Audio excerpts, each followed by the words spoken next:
And even before that, they were in that group that fucking Genghis Khan went through. Like that's a tough place to be. I don't know that Genghis Khan made it to Poland, bro. Didn't he go through the East Caucasus? I don't think he made it to Poland. Oh, maybe not. All right, I guess that wasn't part of Poland at would the have time. gone a little further south, right? So he would have been not where Turkey is, but where like Uzbekistan is.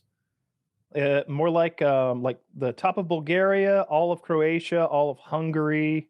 It doesn't look like the main Mongol invasion made it to Poland. He got all the way to the Baltics? Yeah. Damn. I think he made it all the way to the whatever that sea is off of Hungary.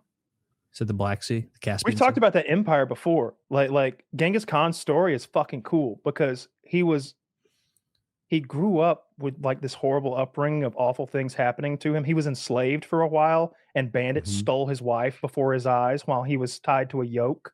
Like he had the worst imaginable childhood. That's a good origin story. And then once he took over most of Eurasia, including all of China at one point, I think, like he would be merciful and understanding and sort of in the way that like the guy you like in a medieval drama or stuff is like he thinks before he acts. If you look at some of the stuff he did, that's what he strikes you as. Like, don't get me wrong, he was horrific. He boiled people alive. Yeah, but he was fighting this group one time and he got shot. An enemy soldier shot him with an arrow, I think in the neck, but that doesn't make sense because you'd think he'd have died. Yeah. But he survives the arrow wound and the battle ends and he's got them all prisoner. And the guy who shot him is there and he's like, "Who shot me?" And the guy's like, "I shot you."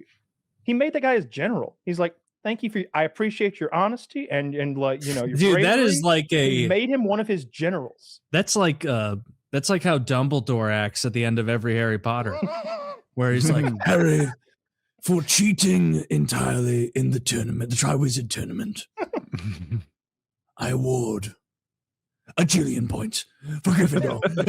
It's like they're all yay, and then there's that one team who's like, "We play by the rules, but because our emblem is a snake, everybody's mean to us." He sent some messengers to these people one time, this kingdom of whoever the fuck, and I think they wanted to open trade relations with them or something like that.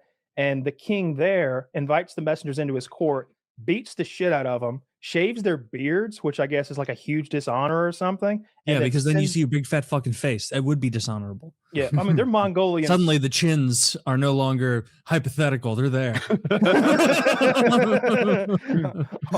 He got more chins than most Chinamen. So send him back all like disgraced and shamed. And Genghis Khan is like, "All right, go back and tell him, like, for real though, we're cool. You know, we can make a deal and like, look, all I got to do is this, that, and the other, and we'll be cool." He sent those guys' heads back to Genghis Khan, killed the next group.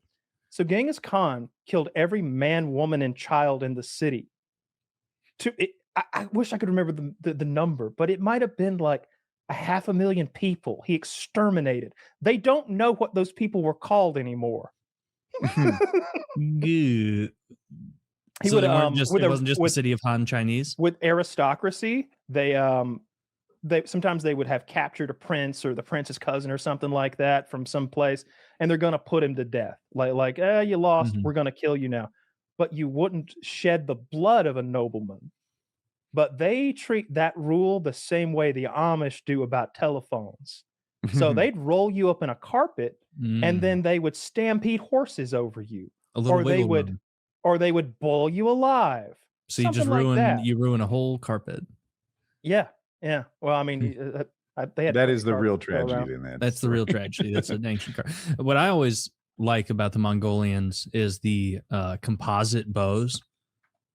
And Kyle, you might know more. I think they were the first ones to figure that out, right? Where they would put like bone as the interior of the bow and then sinew on the outside so that it would bend with intensity. And so they could get like, it's called a laminate, almost as much. I don't think they got as much power, but like given the size of because they were little short bows and they were getting like punching power that was almost as intense as like British longbows from a few centuries earlier.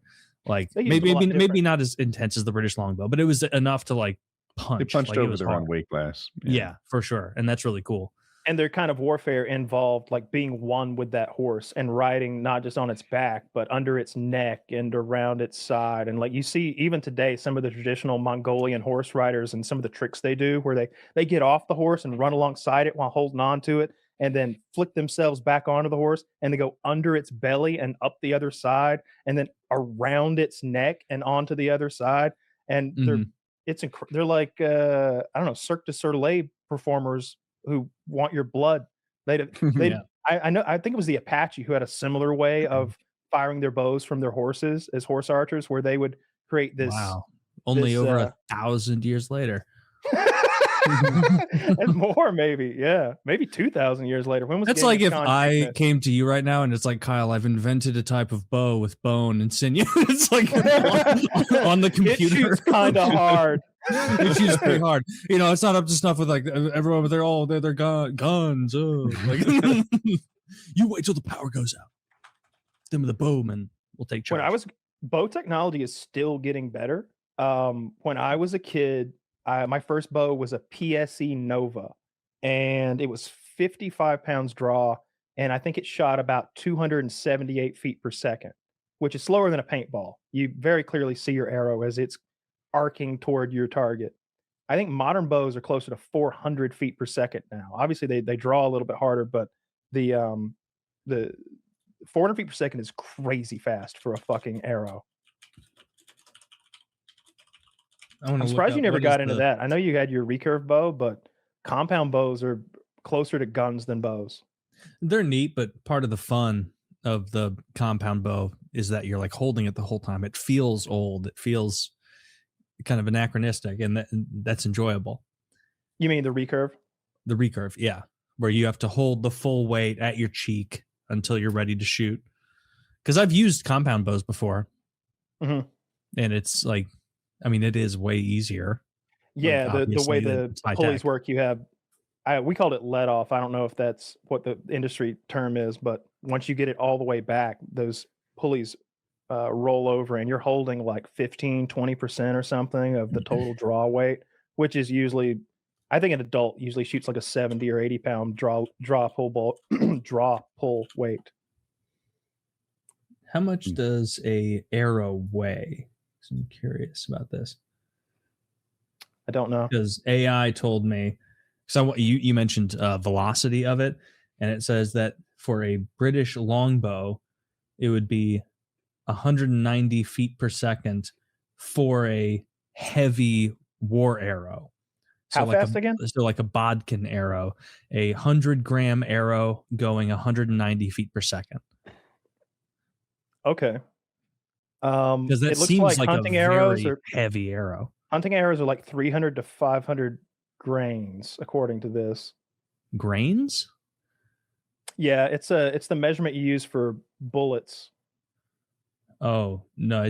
This just says grams. It says 100 grams for a heavy war arrow. Grains that got 190 feet per second from high draw weight bows. So. Lighter. That's 19 to 32 grams of a modern carbon fiber arrow, according to this. Okay, so 19 to 32 is that speed. So this not ancient, but this British arrow weighs triple that and goes 190 feet per second, half the speed. Yeah. And so that would probably hit tremendously hard. So there's more factors than just mass times velocity to determine that, like punching power. Because the stiffness of a carbon fiber arrow is going to be unparalleled from a piece of wood that you're launching at me with, and I think that it's also going to have a better ballistic coefficiency. So it's the ballistic coefficients. I was about to talk about that. It's how well it cuts through the air, broken down into a like a decimal point number. But basically, I think the modern arrow is going to maintain its speed for longer. It's going to decelerate more slowly. And also the broadheads and the field points of modern arrows are just going to be better. They're just going to be a harder, sharper steel. Oh, yeah. I'm sure a lot of these old ones weren't even fully steel. It was like pig iron. They're shooting steel. No, it was a whole industry for making those arrowheads.